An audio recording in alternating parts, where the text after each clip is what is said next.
To win your fantasy football league, you're going to have to make some insanely smart moves, some strategic decisions that you can think of yourself as Howie Roseman. And I'm here today to give you 5 names. I'm the scout. You're welcome. Smash that subscribe button. Name number 1. To win your fantasy football league, somebody that's ESPN ADP of 41 in a redraft PPR league. This will be a great video for redraft, not dynasty, we'll talk about a little bit, and best ball. Alvin Kamara is ranked 41 in a redraft league. Alvin Kamara, yes, his dynasty value is not good. If you're in a dynasty league, I actually recommend selling off Alvin Kamara while you can, because at max, I see him having 3 years left of fantasy viability.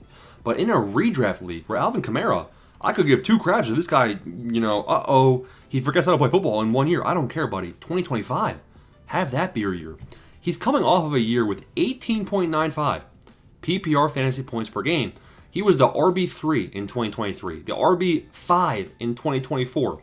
He played 14 games. Yes, health is a bit of a concern. We haven't seen a full season from this guy since his rookie year in 2017. But his yards per attempt was still 4.2 rushing the football in 2024. Actually an improvement, his highest since 2020. And his receiving stats are still all like top metric numbers, man.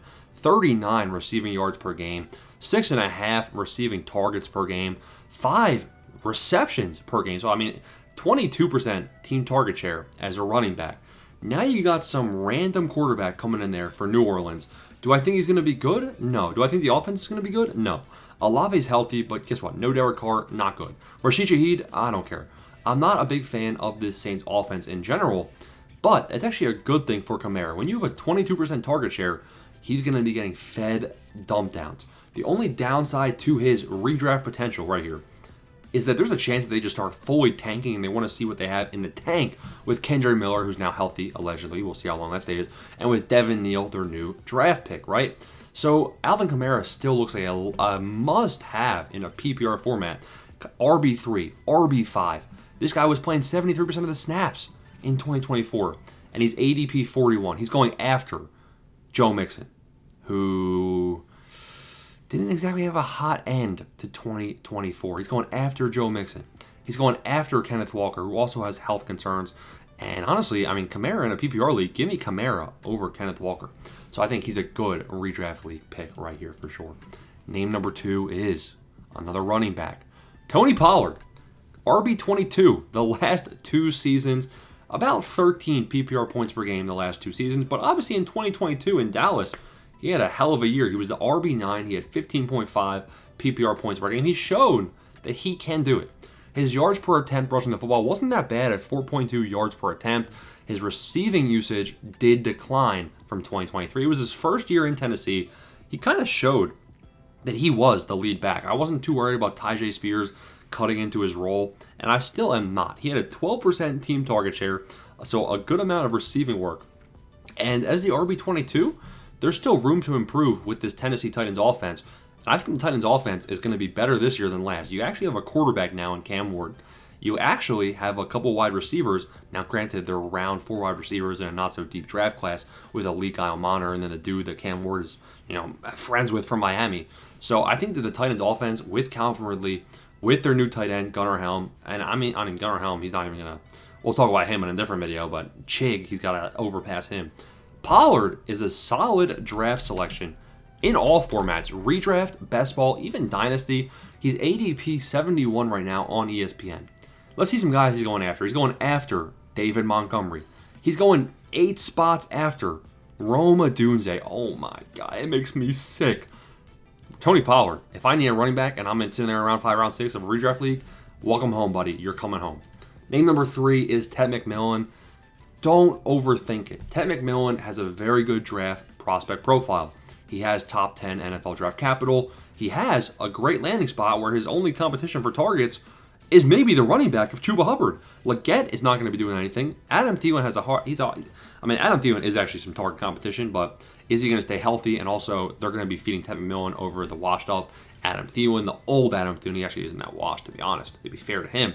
But T-Mac has comparisons to Drake London, as well as George Pickens. That similar body frame, similar play style.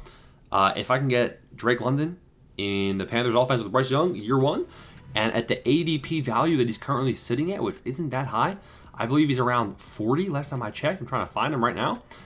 Oh my God, he's at 65 in a redraft league. They have Ted McMillan after Rome Odunze. What is happening? Oh man, oh man. I mean, I think I'd rather have Ted McMillan than Jerry Jeudy. I'd rather have him. Maybe even than Jalen Waddle. I think I'd rather have him than Devontae Smith.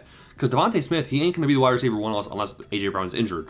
Whereas Ted McMillan, I could see this guy, having a potential wide receiver one season and being like wide receiver 8 at the end of the year. So I think that is in the range of outcomes for T-Mac. Name number 4 is Javonte Williams. Now, Javonte Williams, ever since the injury, has not been the same guy. But he did average 12 PPR points per game in that rookie season. 4.4 yards per attempt. Now, all of that was down. The only thing that wasn't down was his receiving usage in 2024 in Denver. Finds a new home with the Cowboys. Now, if the Cowboys sign a new running back, he is toast along with Jadon Blue. I just drafted Jadon Blue in my Dynasty League in the rookie draft, so, I love Jadon Blue. Listen, guys, Javonte Williams is the better back. He's got the better frame. This guy was kind of a beast in his rookie year if you watch tape, and he actually has a bit of a receiving upside as well. He averaged 3.1 receptions per game in 2024. Dak Prescott might actually like Javonte Williams being on the field, and in the Cowboys offense with Prescott, Pickens, Lamb, Javonte as the starting running back, that could be OP. He could be getting a lot of touchdowns as well, because in the last couple of years, he's averaged 1 touchdown every 5 games. Javonte Williams' ADP in best ball is 112. Yes, and yes. And in a redraft league, we're about to pull up his ADP on ESPN right now. It's 86, so a little bit higher. But they still have him going with Tyrone Tracy, Brian Robinson Jr., Jalen Warren, Ramondre Stevenson. I'm taking Javonte over probably most of them. Maybe not Brian Robinson Jr. Tyrone Tracy, a bit of a toss-up as well, but I'm big on Javonte Williams this season. Final name, J.K. Dobbins. Now, when I'm recording this video, J.K. Dobbins is unsigned, but there's rumors of him potentially going to the Broncos.